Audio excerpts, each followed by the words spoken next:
সভাপতি মণ্ডলী এবং উপস্থিত সাথী এবং রাস্তার পাশে দাঁড়িয়ে যারা আমাদের আলোচনা শুনছে সবাইকে জেএমসি এবং আমার ব্যক্তিগত পক্ষ থেকে অভিনন্দন জ্ঞাপন করছি।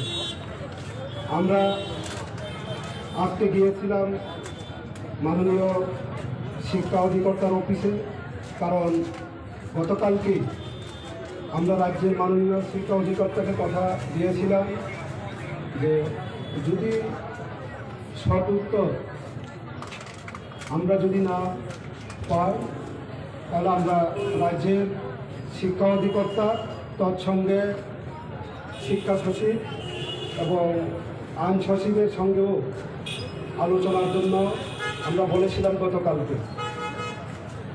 কিন্তু আজকে যখন আমরা ওনার অফিস পক্ষে আলোচনা করছিলাম তখন রাজ্যের শিক্ষা সচিব ছিলেন এবং 2 ডেপুটি ডাইরেক্টর দল ছিলেন এবং ডাইরেক্টর সাহেব সহ।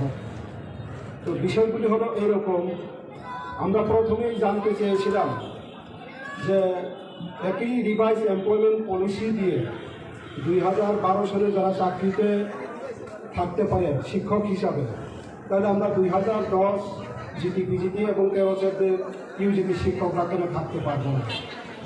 কারণটা হলো 2010 বা 2014 সালে শিক্ষকদের যে রিট পিটিশনগুলি ছিল সেই রিট পিটিশনগুলির মধ্যে রাজ্য সরকার বা শিক্ষা দপ্তর থেকে প্রমাণ যে 58টা রিট পিটিশনকে ক্লাব টুগেদার করেই হাইকোর্ট পরবর্তীকালে সুপ্রিম কোর্টে জাজমেন্ট দেওয়া হয়েছিল। সেই ক্ষেত্রে কেন আমাদেরকে পৃথকভাবে যে মূল্যায়ন করবে এবং 12 সায়েন্স তাদেরকে কেন পৃথকভাবে মূল্যায়ন করবে, সবাইকে তো একইভাবে মূল্যায়ন করার কথা। তখন ওনারা এই আমাদের যুক্তির কোনো সদুত্তর আজকেও কিন্তু দিতে পারেননি, কারণ যেহেতু রাজ্যের শিক্ষা সচিব বা অধিকর্তা তারা আইন দপ্তরের যে সমস্ত বিষয়গুলি তারা পুঙ্খানুপুঙ্খ বলে জানে না। সেই বিষয়টা যখন আমরা আলোচনা করেছিলাম তারা বলেছিল যে বিষয়টাকে নিয়ে তারা আইন দপ্তরের সঙ্গে আলোচনা করবে। দ্বিতীয় যে বিষয়টা আমরা আলোচনা করেছিলাম সেটা হলো এইরকম যে 58টা রিট পিটিশনের মধ্যে আমরা যারাই ছিলাম তারা কোনো রেসপন্ডেন্টও না বা কোনো পিটিশনারও না, তাহলে আমরা আসলাম কীভাবে? সেটারও গতকালকের মতো ওনারা সঠিক জবাব দিতে পারেননি। তার সঙ্গে একটা জায়গাতে আলোচনা প্রসঙ্গ করবে রাজ্যের মাননীয় শিক্ষা সচিব শ্রীমতী সুমন দত্তা। উনি 2019-এর 3 অক্টোবর কিন্তু হাইকোর্টের চিফ জাজমেন্ট সঞ্জয় কারণের যে জাজমেন্ট, সেই জাজমেন্টের কথা উল্লেখ করেছিল আমাদের টার্মিনেশন প্রসঙ্গে যখন আমরা আলোচনা করেছিলাম।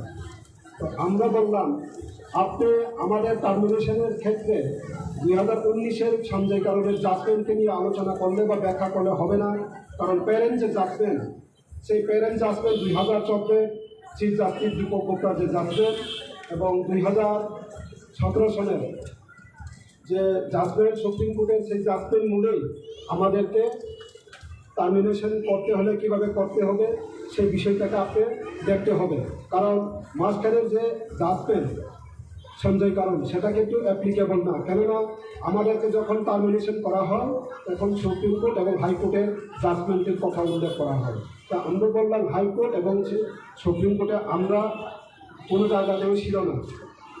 এরপরে ওনারা বলছেন আবার ক্যাবিনেটের ডিসিশন, আমি আবার আজকে তুলে ধরলাম যদি 2017 সালে ক্যাবিনেটের ডিসিশনে আমাদেরকে টার্মিনেশন করা হয়, আমরা 2020 সালে যখন সুপ্রিম কোর্টে মামলা করেছিলাম ওই মামলাতে আপনারা যে MA এবং এফিডেভিটটা জমা দিয়েছে সেটা তো ক্যাবিনেটের ডিসিশন অনুসারে আপনারা দিয়েছেন।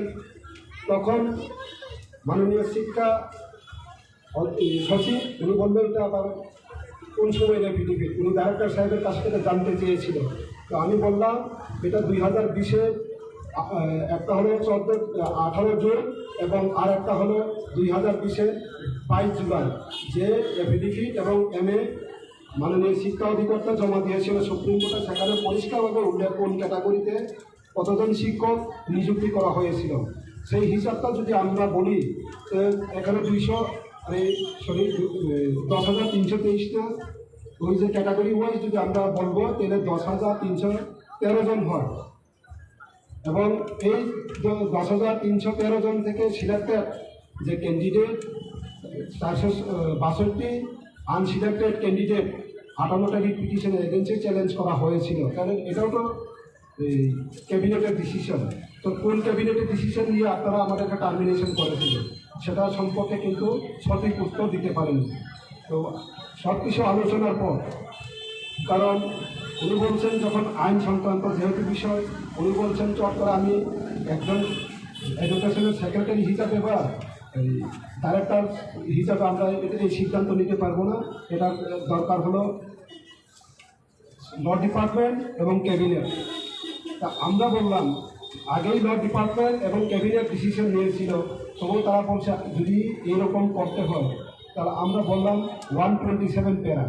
আপনারা বলছেন সঞ্জয় কারোলের জাজমেন্ট বা সুপ্রিম কোর্ট বা হাইকোর্টের যে জাজমেন্ট সেখানে তারা 121 প্যারাকে মান্যতা দেওয়ার চেষ্টা করে। আমি স্বীকার করি যদি আপনারা 121 প্যারাকে যদি মান্যতা দেয়, পরবর্তীকালে যখন দ্য ফিউচারে লেখার পর 125 প্যারা যে প্যারাতে উল্লেখ করা আছে এই যে যারা চাকরি থেকে বাদ হয়েছে তারা যদি পরবর্তীকালে আবার চাকরিতে যোগদান করে তাদের প্রিভিয়াস যে চাকরি সেটাও যুক্ত হবে এবং সিনিয়রিটির যে ব্যাপার সেটাও যুক্ত হবে, তাহলে 127 প্যারাকে আপনারা মান্যতা দেবে না কেন? সেই ক্ষেত্রে ওনারা আবার বারবার বলার চেষ্টা করেন যে সঞ্জয় কারোলের জাজমেন্ট। আমরা বলছি সঞ্জয় কারোলের জাজমেন্ট দিয়ে 127 প্যারাকে বিশ্লেষণ করলে হবে না, কারণ সঞ্জয় কারোলের যে জাজমেন্ট সেখানে লাস্টে লেখা আছে যে সুপ্রিম কোর্টের জাজমেন্টকে মান্যতা দিতে হবে, সেটাই হলো সঞ্জয় কারোলের লাস্ট যে জাজমেন্ট। তো এখন আমরা আজকে বুঝতে পারলাম হাইকোর্ট বা সুপ্রিম কোর্টের জাজমেন্ট অনুসারে আমাদেরকে কিন্তু ইলিগালি টার্মিনেট করা হয়েছে। ওনাদের যে বডি ল্যাঙ্গুয়েজ সেটাকে আমরা বুঝতে পারি আমাদেরকে তখন কিন্তু ইলিগালি করা হয়েছে। যাই হোক, এর পরিপ্রেক্ষিতে আমরা বললাম আমরা কতদিনের মধ্যে এই আপনার সঙ্গে আজকের যে আলোচনা বা আমাদের যে মেমোরেন্ডাম সেই মেমোরেন্ডামের জবাব আমরা মিলব। তখন উনি বলল চট করে আমি দিতে পারবো না। তা আমরা সময় দিলাম যে 16 তারিখের মধ্যে আপনি আমাদের এই যে মেমোরেন্ডামের দাবিগুলি ছিল এই দাবিগুলি দিয়ে আমাদের পক্ষে যাতে সঠিক জবাব আমরা পাই সেই রকম একটা ব্যবস্থা আপনি করেন। তখন উনি বলছেন হয়তো 16 তারিখ আপনারা আসবেন আমার সঙ্গে, পরবর্তীকালে বলবেন যেমন ডাক্তার সাহেবের সঙ্গে বহুবার আপনারা দেখা করেছেন কোনো সদুত্তর পাইনি, আমার সঙ্গেও সেই রকম দেখা করার পর সদুত্তর যদি না পাই আপনারা বলবেন সেই একই রকম কথা। আমরা বললাম তা না, এখন আমাদের শেষ, আপনি একটা ডিসিশন নিন, যেহেতু আপনি শিক্ষা সচিব আপনার কাছে সঠিক তথ্য যদি থাকে, কিন্তু এই 10,300 দেশের মধ্যে যারা আছি আমরা এইভাবে রাস্তার কিনারে বসে থাকতে হবে না, কারণ আইন এবং হাইকোর্ট বা সুপ্রিম কোর্টের যে জাজমেন্ট কোনো জায়গাতে আমরা পার্টি ছিলাম না। এই কথা বলার পর উনি বলেছে যে হয়তো বা 16 তারিখের আগে আজকে যারা এখানে সিগনেচার করেছেন যে 8 জন, তাদের কাছে আমি কী সিদ্ধান্ত নেওয়া হয়েছে গভর্নমেন্টের পক্ষ থেকে আমরা জানিয়ে দেব। তো আমরা বললাম যদি গভর্নমেন্টের সিদ্ধান্তে আমাদের কোনো অনুকূলে না আসে তাহলে কিন্তু পরবর্তীকালে আমরা রাজ্যের মাননীয় মুখ্যমন্ত্রীর কাছেই যাব, কারণ মুখ্যমন্ত্রী কথা দিয়েছিলেন, কারণ মাননীয় শিক্ষা সচিব উনি বারবার বলার চেষ্টা করেছিল মুখ্যমন্ত্রী আপনাদেরকে কি বলেছিল তখন। তা আমরা বললাম রাজ্যের মাননীয় মুখ্যমন্ত্রীর সঙ্গে যখন আমরা মহাকরণে মিলিত হয়েছিলাম তখন রাজ্যের মাননীয় মুখ্যমন্ত্রী আমাদেরকে 1 থেকে 2 মাসের মধ্যেই এই সমস্যা সমাধান করার জন্য কথা বলেছিল। তো উনি বললেন যেহেতু রাজ্যের মুখ্যমন্ত্রী কথা দিয়েছে তো এখন কীভাবে কথা দিই। তো আমি বললাম যেহেতু রাজ্যের মাননীয় মুখ্যমন্ত্রী আমাদেরকে কথা দিয়েছে এবং মাননীয় মুখ্যমন্ত্রীর কথার বলেই আপনারা আমাদের সমস্যার সমাধান করবেন, কারণ এই যে মৃত্যুর কারণ আমরা 81 জন চলে গেলাম এটাও আমরা বলেছি, যদি আমরা এফআইআর করে দিই আপনাদের বিরুদ্ধে যে এই যে মৃত্যু মিছিল এটা আপনাদের বা শিক্ষা দপ্তরের ভুলের কারণেই এই মৃত্যু মিছিল, যদি আমরা এরকম কেস করে দিই তখন কিন্তু ওরা কোনো সতর্ক দিতে পারেনি, চুপ করে বসেছিল দুজনেই, অধিকর্তা এবং শিক্ষা সচিব। যাই হোক, আমরা অপেক্ষা করব আগামী 16 তারিখ পর্যন্ত। 16 তারিখের মধ্যে যদি আমাদের কোনো কিছু যদি না হয়, আমরা রাজ্যের মাননীয় মুখ্যমন্ত্রীর কাছে যাব এবং মাননীয় মুখ্যমন্ত্রীর কাছে আবার আমরা তুলে ধরব সুপ্রিম কোর্ট বা হাইকোর্টের জাজমেন্টে আমরা কোথায় ছিলাম। এবং এটাও আমরা বলবো, আমরা যদি একটা ভুল নিয়ে চাকরি থেকে টার্মিনেশন হোক এবং 2012 সনে যারা সায়েন্স সিটি টিচার, এটাও আমরা বলেছি, তারা রিভাইজ এমপ্লয়মেন্ট পলিসিকে সমর্থন করে 2012 সালে ইন্টারভিউ বোর্ডে বসেছিল এবং চাকরিতে সিলেকশন না হওয়ার পর তারা কীভাবে সেই রিভাইজ এমপ্লয়মেন্ট পলিসিকে ইলিগাল বলে চ্যালেঞ্জ করতে পারে কোর্টে, সেটা আইন সংক্রান্ত বিষয়ে একটু আমরা জানতে চাই। সেটা কোনো উত্তর দিতে পারেনি, কারণ যখন তারা 2010 সালে ফর্ম ফিল আপ করেছিল, তারা ওই যে 2003-এর রিভাইজ এমপ্লয়মেন্ট পলিসিকে জেনে শুনে তারা 2009-এ ইন্টারভিউ বোর্ডে বসেছিল। যখন 2010-এ তারা চাকরিতে সিলেকশন হয়নি, তখন তারা চ্যালেঞ্জ করে এবং চ্যালেঞ্জ করার পর 2012 সালে তাদের চাকরি হয় এই 37 জন। এবং অবাক কাণ্ড, 2014 সালেও রিভাইজ এমপ্লয়মেন্ট পলিসিকে কিছু কিছু ডিউটি শিক্ষক তারা কোর্টে কেস করেছিল, 1 মাস পরেও তারা আবার চাকরি দিতে পারে, সেটা হচ্ছে অন্য রকম বিষয়। তখন আমরা বললাম কীভাবে তারা সেটা চাকরিতে এখন করতে পারে, কারণ তারা তো চ্যালেঞ্জ করেছে 2010-এ। 2012-তে চাকরিতে যোগদান করার পর যখন 2014 সালে এই তাদের রিট পিটিশন যে 208 এবং 281 নম্বর রিট পিটিশন, এই রিট পিটিশন দুটি তখন কে চলছিল, এই মামলাগুলি যখন চলছিল তখন তারা কোর্টে গিয়ে কখনো বলেনি যে আমাদের চাকরি হয়ে গেছে।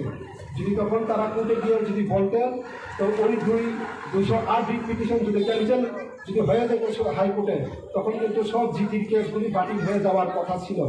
এবং এর মধ্যে আরও একটা আইন সংক্রান্ত বিষয়, এটা আজকে পরিষ্কারভাবে আমরা তুলে ধরেছি রাজ্যের মাননীয় শিক্ষা সচিবের সামনে, যে বিষয়টা হলো যে 208 রিট পিটিশন এবং 281 যে রিট পিটিশন 2010-এর, সেই দুইটা রিট পিটিশনে একটা 208 রিট পিটিশনের সেল নাম্বার 17-তে এসটি ক্যান্ডিডেট সিলেকশন হয়েছিল পাপড়ি বর্মা। উনি এসটি ক্যাটাগরি থেকে সিলেকশন হয়েছে এবং যারা চ্যালেঞ্জ করেছে তারা জেনারেল ক্যাটাগরি বা ওবিসি বা এসসি ক্যাটাগরি, যেটা ভারতের আইনে এবং এসটি প্রিভেনশন অ্যাক্ট অনুসারে 1989 অ্যাক্ট অনুসারে সম্পূর্ণ পরিপন্থী। এই অ্যাক্ট অনুসারে কিন্তু তাদের লাইফলি সাজা হওয়ার কথা ছিল, সেই সময় কিন্তু রাজ্য সরকার সেটা তুলে ধরেন, আমরা এটাও উল্লেখ করেছি। এবং ওই যে 1989-এর যে অ্যাক্ট, সেটাও আমরা তুলে আজকে দিয়ে দিয়েছি রাজ্যের মাননীয় শিক্ষা সচিবের কাছে, কারণ ওই অ্যাক্ট অনুসারে এই দুইটা রিট পিটিশন কিন্তু ডুপিংয়ে টিকার কথা ছিল না। কিন্তু তৎকালীন রাজ্য সরকার সম্পূর্ণ ভুলভাবে বা তৎকালীন যে আইন সচিব যিনি ছিলেন ওনার কিন্তু এই বিষয়গুলি জানার কথা ছিল, কিন্তু এই সমস্ত বিষয়গুলি তৎকালীন রাজ্য সরকার বা তৎকালীন শিক্ষা দপ্তর হাইকোর্ট বা সুপ্রিম কোর্টের সামনে তুলে ধরেনি। যদি তৎকালীন রাজ্য সরকার সেই সমস্ত বিষয়গুলি হাইকোর্ট বা সুপ্রিম কোর্টে যদি প্রমাণ করিয়ে দিত, তাহলে আজকে এই যে দুইটা রিট পিটিশন সেগুলি যদি বাতিল হয়ে যায়, সম্পূর্ণ রায়ের কপিতে পরিবর্তন হয়ে যাওয়ার কথা ছিল। সেই সময় কিন্তু তারা আইন দপ্তরই বলুন বা শিক্ষা দপ্তর যারাই বলুন, সেই বিষয়গুলি তারা তখন তুলে ধরেনি। যাই হোক, আজকে আমরা ওই বিষয়টাও রাজ্যের মাননীয় শিক্ষা সচিব এবং অধিকর্তার কাছে আবার তুলে ধরেছি আইন সংক্রান্ত বিষয়, আপনারা দেখবেন। কিন্তু পরবর্তীকালে যদি এরকম যাতে না হয়, আইনের দ্বারস্থ হলে পরে সাজা কিন্তু হওয়ার কথা। যদি আমরা আইনের দ্বারস্থ হই, তো তৎকালীন রাজ্যের principal secretary education, director of school education এবং আইন দপ্তরের যিনি সচিব ছিলেন, তারা কিন্তু আইনের বেড়াজালে চলে যাবে, সেটা কিন্তু পরিষ্কার।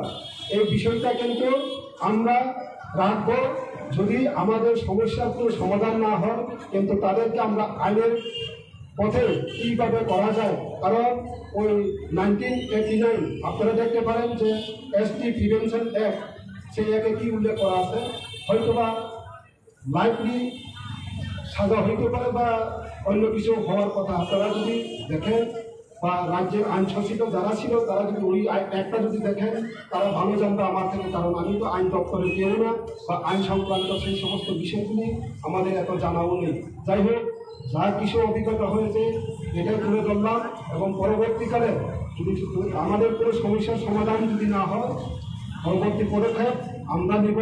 এই কয়েকটা কথা বলে আমার আলোচনা শেষ করছি। সবাইকে ধন্যবাদ।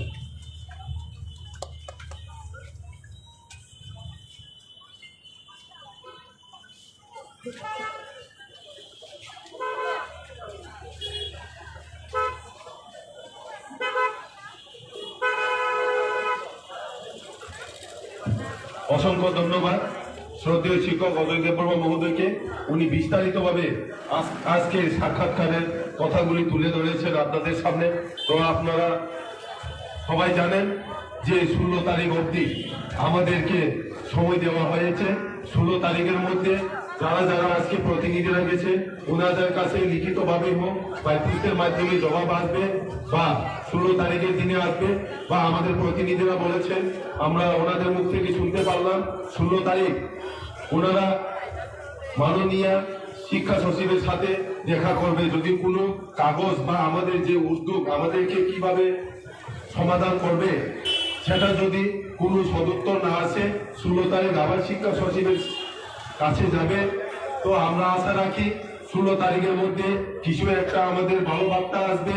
সেই সাথে যদি কোনো কারণে ভালো বার্তা যদি না আসে, জয়েন্ট মুভমেন্ট কমিটি 10,300 সিদ্ধান্ত নিয়ে রেখেছে 18 তারিখে আমরা শিক্ষামন্ত্রী মুখ্যমন্ত্রীর দরবারে যাব। কোথায় যাব সেটাও এখন বলছি না, তবে আপনারা প্রস্তুত থাকবেন। 16 তারিখের মধ্যে আমাদের যে দাবি, আমাদের যে অধিকার যদি ফিরিয়ে না পায়, তাহলে আমরা 18 তারিখে আমরা একটা জায়গাতে একটা গতিতে আমরা সেই আন্দোলনে যাব।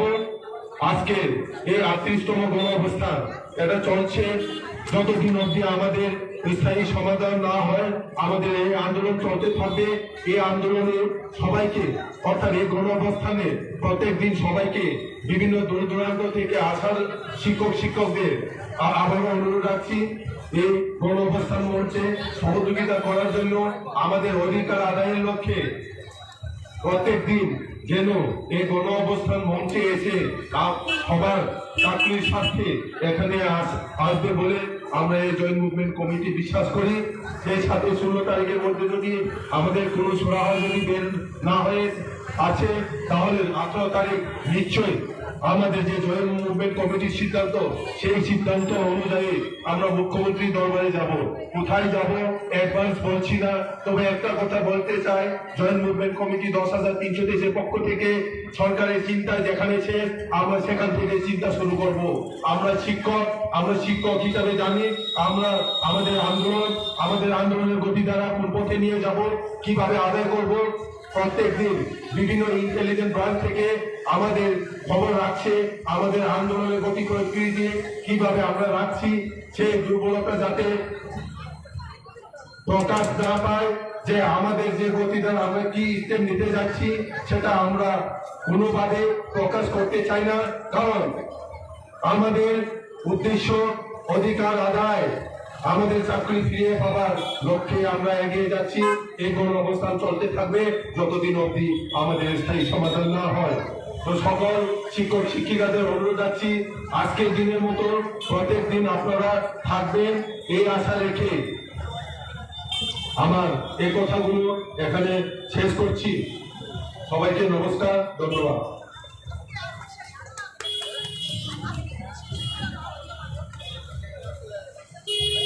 সেই সাথে আজকে সভাপতি মন্ডলের পক্ষ থেকে আজকের দিনের যে কর্মসূচি এখানে ইতি ঘোষণা করছি।